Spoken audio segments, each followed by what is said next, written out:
नमस्कार. 9:30च्या बातमीपत्रात मी सुहास धारणे आपलं स्वागत करतो. सुरुवातीला एक नजर ठळक बातम्यांवर. गुंतवणुकीला पूरक वातावरण निर्माण केल्यामुळेच भारतात थेट परकीय गुंतवणुकीत मोठी वाढ झाल्याचं वित्तमंत्री अरुण जेटली यांचं वॉशिंग्टन इथं प्रतिपादन. देशभरातल्या कंत्राटी कामगारांचं किमान मासिक वेतन 10,000 रुपये करण्याचा केंद्राचा निर्णय, अधिसूचना लवकरच अपेक्षित. चारा छावण्यांना चारा उपलब्ध करून देण्यासाठी चारा निर्यात बंदी उठवण्यात येईल, मुख्यमंत्र्यांची घोषणा.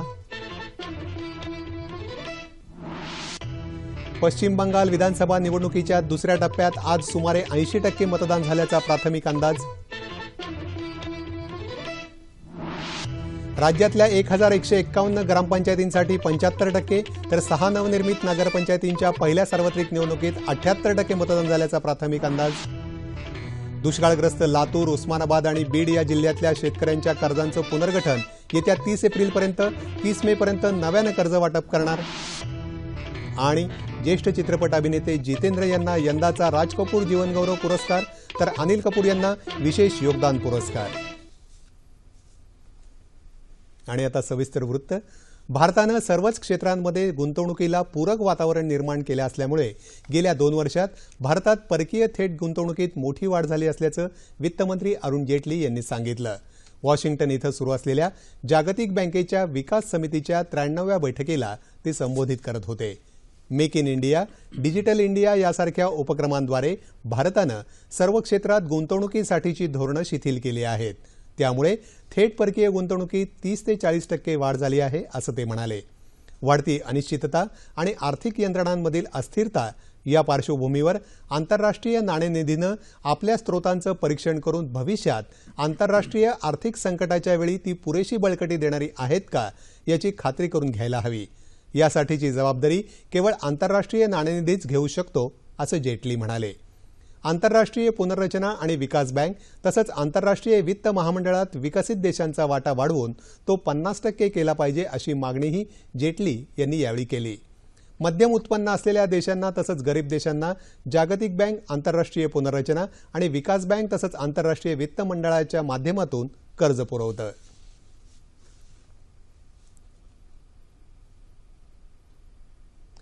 देशभरातल्या कंत्राटी कामगारांचं किमान वेतन प्रतिमाह 10,000 रुपये करण्याचा निर्णय केंद्र सरकारनं घेतला आहे. याबाबतची अधिसूचना याच आठवड्यात काढण्यात येईल, अशी माहिती केंद्रीय कामगार मंत्री बंडारू दत्तात्रय यांनी आज हैदराबाद इथं एका पत्रकार परिषदेत दिली. कंत्राटी कामगारांच्या किमान वेतनात वाढ करण्यासाठी किमान वेतन कायद्यात सुधारणा करण्याची सरकारची तयारी आहे. मात्र विरोधकांच्या असहकार्यामुळे त्यासाठी बराच विलंब होत असल्याचं अधिसूचना काढण्यात येणार आहे, असं त्यांनी सांगितलं. देशातल्या कामगार कायद्याचा आढावा घेण्यासाठी 6 विभागीय परिषदा घेण्यात येणार असल्याचंही त्यांनी यावेळी सांगितलं. सोलापूरसह आजूबाजूच्या इतर जिल्ह्यातल्या चारा छावण्यांना चारा उपलब्ध करून देण्यासाठी चारा निर्यात बंदी उठवण्यात येईल, अशी घोषणा मुख्यमंत्री देवेंद्र फडणवीस यांनी आज केली. बीड जिल्ह्यातल्या पालवण इथं दुष्काळग्रस्त भागातल्या शेतकऱ्यांच्या मुलामुलींचा सामुदायिक विवाह सोहळा मुख्यमंत्र्यांच्या उपस्थितीत झाला. त्यावेळी ते बोलत होते.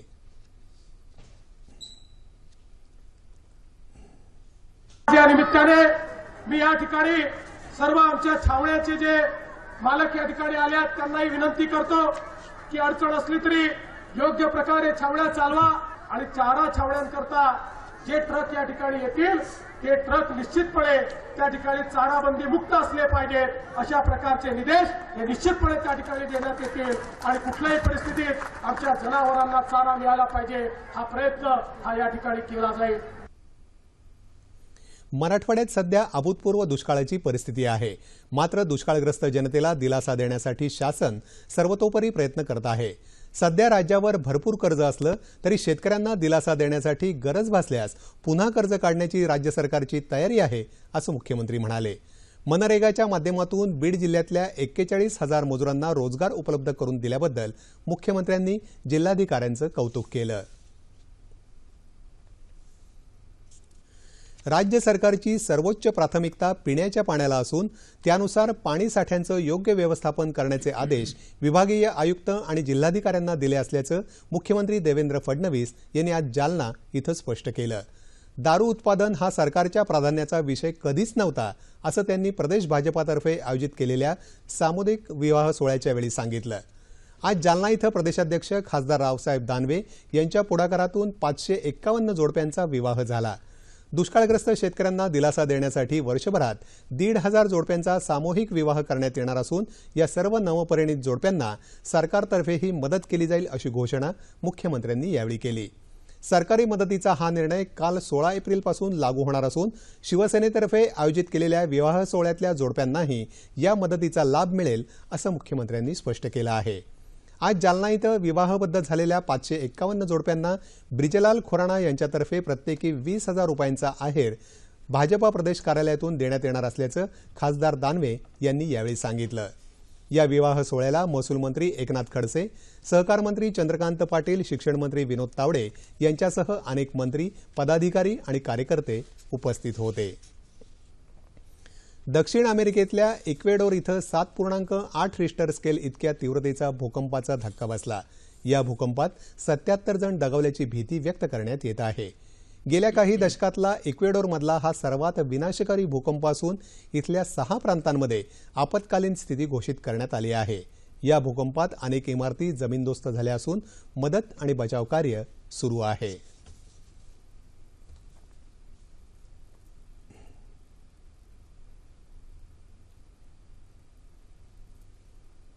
पश्चिम बंगाल विधानसभा निवडणुकीत आज दुसऱ्या टप्प्यात सुमारे 80% मतदान झालं।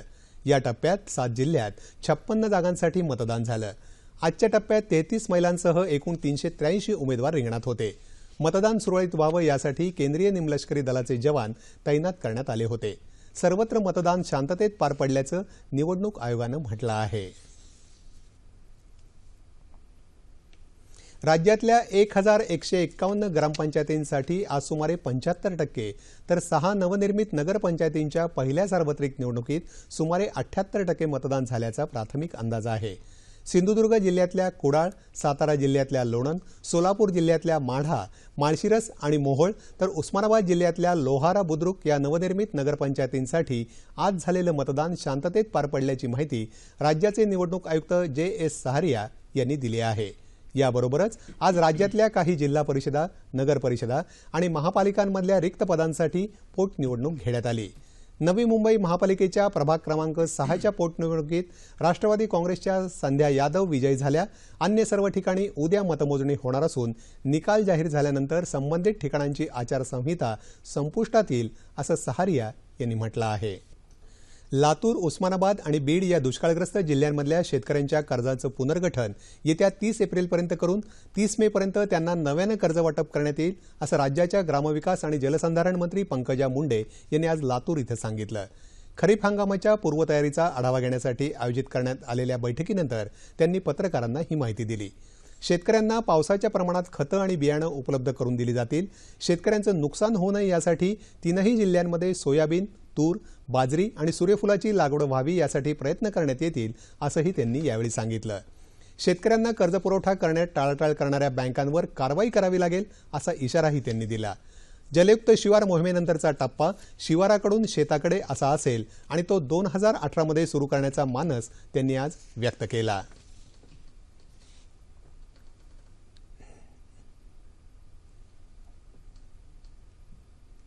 जागतिकीकरणाच्या रेट्यात विकसित देश म्हणून बिरुदावली मिरवायची असेल तर सर्व पायाभूत सुविधांसह सर्वसामान्यांच्या गरजा पूर्ण होतील याकडेही लक्ष पुरवणं महत्त्वाचं आहे।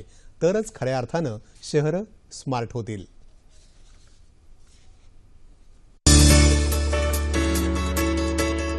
शहरीकरण हा जागतिकीकरणाचा अविभाज्य घटक आहे।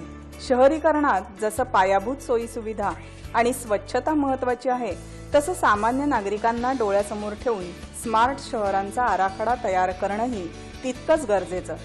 याच अनुषंगानं ब्रिक्स देशांच्या फ्रेंडशिप सिटीज परिषदेचं आयोजन मुंबईत नुकतंच करण्यात आलं होतं। या परिषदेच्या माध्यमातून ब्रिक्स देशांच्या स्थानिक सरकारांमधली संवाद प्रक्रिया पुढे नेणारं व्यासपीठ निर्माण झालं असल्याचं मत चीनच्या शिष्टमंडळाचे प्रमुख शाय युआन यांनी व्यक्त केलं। शहरांचा विकास करताना लोकांच्या स्थलांतराचा कल, हवामान बदल, उपलब्ध जागा याचा अग्रक्रमानं विचार व्हायला हवा असं मत दक्षिण आफ्रिकेच्या शिष्टमंडळाचे प्रमुख सुबेश पिल्लय यांनी व्यक्त केलं. तर शहरीकरणात स्थानिक प्रशासन सर्वात महत्त्वाचं आहे असं रशियाचे प्रतिनिधी डेनिस चामरा यांनी सांगितलं. रिओ ऑलिम्पिकच्या आयोजनामुळे नागरी सुविधा उभारण्याला नवी चालना मिळाली आहे असं ब्राझीलचे प्रतिनिधी दिएगो ब्लांक यांनी सांगितलं. या परिषदेदरम्यान झालेल्या द्विपक्षीय संवादामुळे परस्पर सहकार्याची नवी द्वारं खुली झाली असं मत मुख्यमंत्री देवेंद्र फडणवीस यांनी व्यक्त केलं. शहरं स्मार्ट करायची असतील तर ती आधी सुरक्षित केली पाहिजेत असं राज्याचे मुख्य सचिव स्वाधीन क्षत्रिय यांनी यावेळी सांगितलं.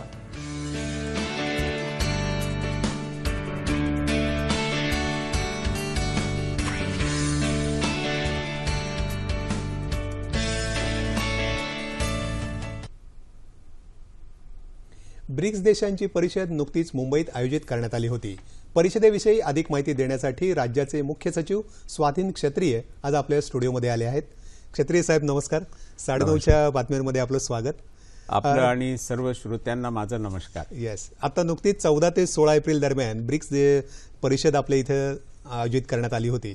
तर मुळात ही ब्रिक्स ही काय संकल्पना आहे आणि त्याच्या मागचा नेमका उद्देश काय होता? 5 राष्ट्रांनी एकत्र येऊन उभारलेली ही संघटना आहे आणि जसं नाव आहे ब्रिक्स, ब्रिक्स म्हणजे B for Brazil, Russia, India, China and South Africa असे 5 राष्ट्र. आणि हे 5 राष्ट्रांची जर लोकसंख्येचं आपण गोळाबेरीज केली तर जगातली सुमारे 42% लोकसंख्या या 5 राष्ट्रांमध्ये आहे. सुरुवात झाली 2006 मध्ये, मग 2009 मध्ये आणि सुरुवातीला 4 राष्ट्र एकत्र होते. त्यानंतर साऊथ आफ्रिका हे 2010 मध्ये त्या संघटनेमध्ये आलेले आहेत. असे 5 राष्ट्रांची ही संघटना आहे. या वर्षाचं महत्त्व काय की भारताला या 5 राष्ट्रांच्या संघटनेचा अध्यक्षपदाचा मान मिळालेला आहे आणि फेब्रुवारी 2016 मध्ये भारताकडे 1 वर्षासाठी हे मान आलं आहे. भारताला हे मान मिळाल्यानंतर प्रश्न असा होता की पहिली या परिषदेची परिषद कुठे घ्यावी. आणि आपण केंद्र शासनाचे अत्यंत आभारी आहोत की केंद्र शासनाने महाराष्ट्राची निवड केली आणि महाराष्ट्रातल्या मुंबई या शहराची निवड केली की पहिली ही जागतिक परिषद मुंबईत घेतली जाईल. म्हणून ही परिषद आपण केंद्र शासन, महाराष्ट्र शासन आणि मुंबई फर्स्ट या 3 संघटनेनी मिळून संयुक्त विद्यमानाने केली. आता सगळ्या राष्ट्रांना तर आपण सगळ्या शहरांना एकत्र बोलू शकत नाही, तर प्रत्येक राष्ट्रांनी 2 ते 3 शहर आपल्याकडे पाठवले. उदाहरणार्थ या परिषदेमध्ये चायनामधून बेजिंग, शंघाई आणि चिंगदाओ असे 3 शहरं म्हणजे त्यांचे ज्याला आपण म्हणू की महापौर किंवा त्यांचे जे शहराचे प्रमुख असतील ते आणि त्यांच्याबरोबरचे अधिकारी, तसेच रशियामधील सेंट पीटर्सबर्ग आणि कॅन्टीमॅन्सिंग असे 2 शहरांचे गव्हर्नर किंवा त्यांना तिथे गव्हर्नर म्हणतात ते लोक प्रतिनिधींना. साऊथ आफ्रिकाचे जोहान्सबर्ग अँड रिओ दी जानेरिओ, ब्राझीलचे साओ पोलो आणि रिओ आणि साऊथ आफ्रिकाचे केप टाउन अशा शहरांनी याच्यामध्ये भाग घेतला. काही महिन्यापूर्वी भारताचे माननीय पंतप्रधान साहेबांनी अशी सूचना केली होती की ह्या परिषदेमध्ये या सगळ्या राष्ट्रांनी 5 राष्ट्रांनी नागरीकरणाचे आणि शहरीकरणाची काय आव्हानं आहेत त्याला सोडवण्यासाठी त्या राष्ट्रांनी काय उपाययोजना केली याच्याबद्दल एकमेकांची माहिती घेतली पाहिजे आणि त्यांच्या अनुभवातून, त्यांच्या यशोगाथातून आपण शिकलं पाहिजे. आपल्याकडेच काही चांगले उदाहरणं असतील तर आपण त्यांना सांगायला पाहिजे. हा या परिषदेमागचा उद्देश होता. बरं, आता ही जी नेमकी परिषद झाली तर त्यातनं कुठल्या सूचना राज्यातल्या शहरांसाठी पुढे आल्या किंवा कुठल्या प्रकारच्या उपाययोजना केल्या पाहिजेत अशा गोष्टी पुढे आल्या? आपल्याला सगळ्यांना कल्पना आहे की शहरीकरण आणि झपाट्याने औद्योगिकरण आणि शहरीकरण हे सगळ्या राष्ट्रांमध्ये सुरू असलेली प्रक्रिया आहे. या 5 राष्ट्रांमध्ये सुद्धा हे अतिशय वेगाने ही प्रक्रिया सुरू आहे. शहरीकरण होत असताना जे प्रश्न समोर येतात त्या सगळ्यांबद्दल याच्यामध्ये चर्चा झाली. उदाहरणार्थ शहराचा विकास होत असताना सर्वसमावेशक विकास कसा होईल, जो आर्थिकदृष्ट्या दुर्बल घटक आहे, जी गरीब लोक आहेत त्यांच्यापर्यंत आपण पोहोचू शकता की नाही, त्या शहरामध्ये पिण्याचा पाण्याचा प्रश्न असेल, पाण्याचा निचरा होण्याचा प्रश्न असेल, याच्याबद्दल खूप चांगली अशी चर्चा झाली. परवडणारी घरं कशी मिळू शकतात. आता महाराष्ट्रामध्ये आपल्याला सगळ्यांना कल्पना आहे की महाराष्ट्र हा सगळ्यात जास्त औद्योगिकरण झालेलं असं राज्य आहे आणि आपल्या राज्यामध्ये एकंदरीत 26 महानगरपालिका आहेत, 226 नगरपालिका आहेत आणि 107 नगरपंचायती आहेत आणि आपली जवळजवळ 45% जास्त लोकसंख्या मागील सेन्ससप्रमाणे शहरी भागामध्ये आलेली आहे आणि ते आणखी वाढणार आहे. तर या सगळ्या शहरांसाठी या सगळ्या प्रश्नावरती, सार्वजनिक वाहतुकीचा प्रश्न आहे, या सगळ्यांवरती आपल्याकडे मोठ्या प्रमाणावरती शहरांमध्ये कचरा निर्माण होतो. त्या कचऱ्याचं काय करायचं, विल्हेवाट कशी लावायची किंवा त्या कचऱ्यापासून ऊर्जा निर्मिती कशी करू शकतो आपण, त्या कचऱ्यापासून खाद्य याच्यासाठी कसं निर्माण, या सगळ्या प्रश्नांवरती चर्चा झाली. बरं, पण या एकूण परिषदेमध्ये ज्यांनी सहभाग घेतला होता, तर एखाद्या आपण मगाशी या अनेक शहरांची नावं सांगितली, त्यांचे महापौर म्हणा किंवा गव्हर्नर आले होते, तर अशा एखाद्या कुठल्या शहराची यशोगाथा आहे का की ज्याचा आदर्श आपण घेतला पाहिजे किंवा त्यांच्यासारखं आपण आपल्या जी राज्यातली शहरं आहेत ती विकसित करता येतील? अगदी बरोबर आहे. प्रत्येक शहरामधून आम्ही बघितलं की खूप शिकायला मिळतो. उदाहरणार्थ गरिबांसाठी किंवा झोपडपट्टीत राहणाऱ्या लोकांसाठी आपण काय उपाययोजना केल्या पाहिजे याच्याबद्दल शांघाईनी एक मॉडेल सादर केलं आणि त्यांनी असं सांगितलं की तिथे त्या राज्य शासनाने, त्या सरकारने मोठ्या प्रमाणावरती घरांची निर्मिती केली. घरांची निर्मिती 2 प्रकारची केलेली आहे की भाडेतत्वावरती घरं उपलब्ध करून दिली. कारण माणूस नवीन आला शहरामध्ये आणि त्याला काही एम्प्लॉयमेंट जर शोधायचं असेल तर तो घर खरेदी करू शकणार नाही, त्याला पहिले भाड्यानेच घर लागेल.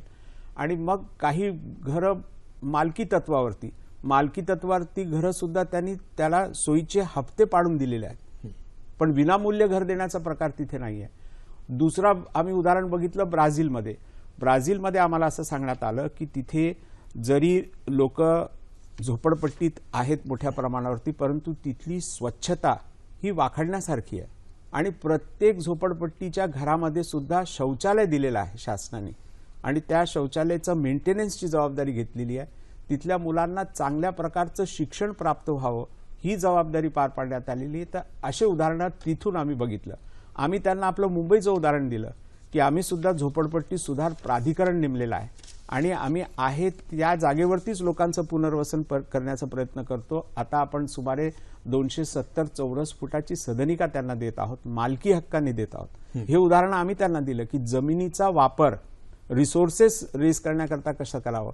अशा प्रकारचं एक दुसरं उदाहरण मी सांगू इच्छितो की उदाहरणार्थ सेंट पीटर्सबर्ग आणि मुंबई या 2 शहरामध्ये सुमारे 2000 किलोमीटरचं अंतर आहे. तर आपल्याला वाटेल की या 2 शहरामध्ये काय साम्य असू शकतो, पण आश्चर्यकारक गोष्ट आम्हाला अशी दिसली की दोन्ही शहरं ही समुद्राच्या काठाला आहे आणि उंच लाटा आणि जोरदार पाऊस ह्या दोन्ही गोष्टींचा संगम झाला की शहरामध्ये पाण्याचा मोठा प्रश्न निर्माण होतो, सखल भागामध्ये पाणी भरून जातो.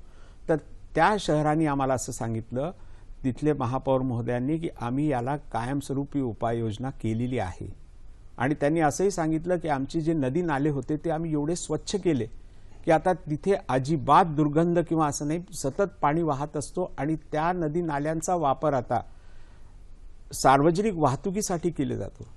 Not only the rivers have been clean but they have made it navigable also.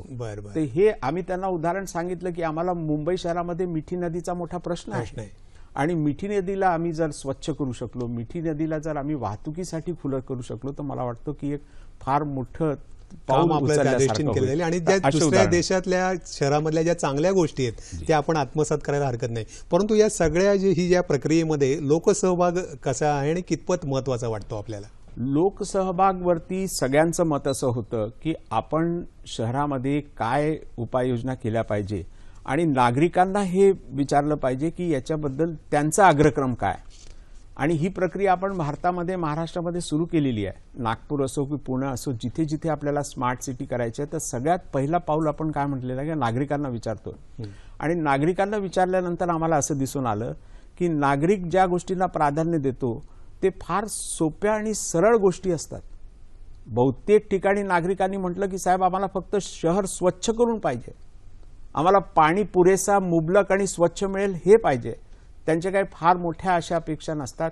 तर नागरिकांचा सहभाग हा मूलभूत आहे. नागरिकांच्या सहभागाप्रमाणेच आपण आग्रह निश्चित करावा अशा प्रकारचं सगळ्यांमध्ये तिथे कन्सेन्सस झालेलं आहे आणि त्याला येणाऱ्या काळामध्ये आम्ही सगळ्यात मोठं प्राधान्य देणार आहोत. बरं, धन्यवाद क्षत्रिय साहेब. आज आपण इथे आलात आणि या परिषदेविषयी जी माहिती दिली त्याबद्दल सह्याद्री वाहिनीच्या वतीने आपले मनपूर्वक आभार आणि धन्यवाद. धन्यवाद. धुळे नंदुरबार जिल्हा सहकारी बँकेच्या प्रशासकीय इमारतीच्या 3ऱ्या मजल्यावर आज सकाळी 8:30च्या सुमारास लागलेल्या भीषण आगीमुळे बँकेचं प्रचंड नुकसान झालं आहे. धुळे महानगरपालिकेसह पाटोळा, मालेगाव, अंमळनेर, शिरपूर, दोंडारे, चाळीसगावच्या एकूण 70 अग्निशमन बंबाच्या सहाय्यानं ही आग विझवण्यात आली. शॉर्ट सर्किटमुळे आग लागली असल्याची शक्यता वर्तवण्यात येत असून अद्याप आग लागण्यामागचं खरं कारण स्पष्ट झालेलं नाही. बँकेची महत्त्वाची कागदपत्रं या आगीत भस्मसात झाली असली तरीही बँकेचा डाटा सर्व्हरमध्ये सुरक्षित असल्यानं खातेदारांनी घाबरून जाऊ नये असं आवाहन बँकेनं केलं आहे. तसंच उद्यापासून बँकेचे सर्व कामकाज पूर्वीप्रमाणे सुरळीतपणे सुरू राहणार असल्याचंही बँकेनं यावेळी स्पष्ट केलं.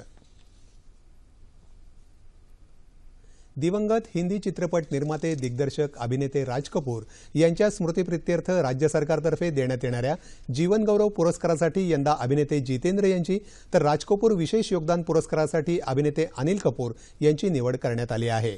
सांस्कृतिक कार्यमंत्री विनोद तावडे यांनी आज मुंबईत या पुरस्कारांची घोषणा केली. हिंदी चित्रपट क्षेत्रात दीर्घकाळ जीवन व्यतीत करून अभिनय, संगीत, निर्मिती, दिग्दर्शन क्षेत्रात उल्लेखनीय कार्य करणाऱ्या व्यक्तींना राज कपूर स्मृती पुरस्कार देऊन गौरवण्यात येतं. राज कपूर जीवनगौरव पुरस्काराचं स्वरूप 5 लाख रुपये तर विशेष योगदान पुरस्कारासाठी 3 लाख रुपये सन्मानधन आणि सन्मानपत्र प्रदान करण्यात येतं. मुंबईत बोरिवली इथं जनरल अरुणकुमार वैद्य मैदानावर येत्या 30 एप्रिलला या पुरस्कारांचं वितरण करण्यात येणार आहे.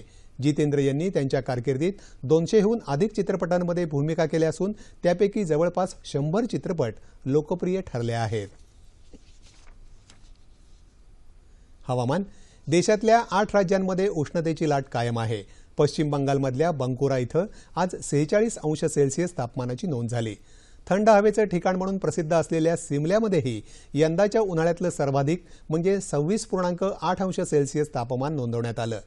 विदर्भातही बहुतांश ठिकाणी तापमान 44 ते 45 अंश सेल्सिअसच्या आसपास असून पुढचे 2 दिवस उष्णतेची लाट कायम राहण्याचा हवामान विभागाचा अंदाज आहे. येत्या 48 तासात राज्यात हवामान प्रामुख्यानं कोरडं राहील अशी शक्यता वर्तवण्यात आली आहे. देशात अनेक ठिकाणी उष्णतेची लाट असताना आसाम आणि मिझोराममध्ये मात्र गारपीट आणि पाऊस झाला. तापमान अंश सेल्सिअसमध्ये मुंबई कमाल 33 आणि किमान 23, नागपूर 44 आणि 27, पुणे 38 आणि 18, औरंगाबाद 40 आणि 27, नाशिक 37 आणि 18, कोल्हापूर 38 आणि 22, रत्नागिरी 32 आणि 23, सोलापूर 43 आणि 27 आणि अमरावती कमाल 41 आणि किमान 26 अंश सेल्सिअस. ठळक बातम्या पुन्हा एकदा. गुंतवणुकीला पूरक वातावरण निर्माण केल्यामुळेच भारतात थेट परकीय गुंतवणुकीत मोठी वाढ झाल्याचं वित्तमंत्री अरुण जेटली यांचं वॉशिंग्टन इथं प्रतिपादन. देशभरातल्या कंत्राटी कामगारांचं किमान मासिक वेतन 10,000 रुपये करण्याचा केंद्राचा निर्णय, अधिसूचना लवकरच अपेक्षित. चारा छावण्यांना चारा उपलब्ध करून देण्यासाठी चारा निर्यात बंदी उठवण्यात येईल, मुख्यमंत्र्यांची घोषणा. पश्चिम बंगाल विधानसभा निवडणुकीच्या दुसऱ्या टप्प्यात आज सुमारे 80% मतदान झाल्याचा प्राथमिक अंदाज. राज्यातल्या 1151 ग्रामपंचायतींसाठी 75% तर 6 नवनिर्मित नगरपंचायतींच्या पहिल्या सार्वत्रिक निवडणुकीत 78% मतदान झाल्याचा प्राथमिक अंदाज. दुष्काळग्रस्त लातूर, उस्मानाबाद आणि बीड या जिल्ह्यातल्या शेतकऱ्यांच्या कर्जांचं पुनर्गठन येत्या 30 एप्रिलपर्यंत 30 मेपर्यंत नव्यानं कर्ज वाटप करणार. आणि ज्येष्ठ चित्रपट अभिनेते जितेंद्र यांना यंदाचा राज कपूर जीवनगौरव पुरस्कार तर अनिल कपूर यांना विशेष योगदान पुरस्कार. याबरोबरच हे बातमीपत्र संपलं. पुन्हा भेटूयात उद्या सकाळी 8:30 वाजता आपल्या सह्याद्री वाहिनीवर. नमस्कार.